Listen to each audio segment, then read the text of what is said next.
reports. As Nicholas said, one of those tornadoes was spotted near Wabash. And that's where we find News Channel 15's Kelly Roberts. She joins us live with all she's seen this evening. So, Kelly, what's going on there?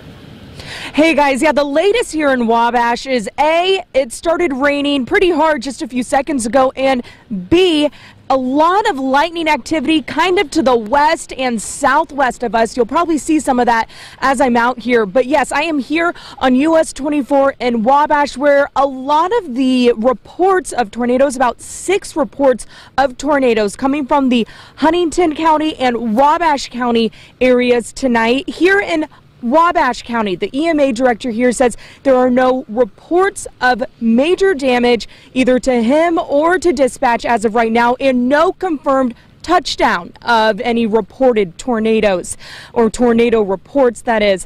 And so it is nighttime, so when daylight hits, that might change. But I will tell you, high water is starting to become somewhat of an issue driving those back roads from Huntington County to Wabash County. So please be on the lookout for that too. It can be deceiving. It may look shallow, but you get in there and it's pretty deep, so you might see some of those high water signs popping up. But earlier this evening, we were in Andrews in Huntington County, where EMA officials, they were watching some rotation heading east on US 24. And then, as Nicholas said, back here in Wabash County, we had some viewers calling in and sending us some pictures and videos in Rowan, looking at some kind of formation out there.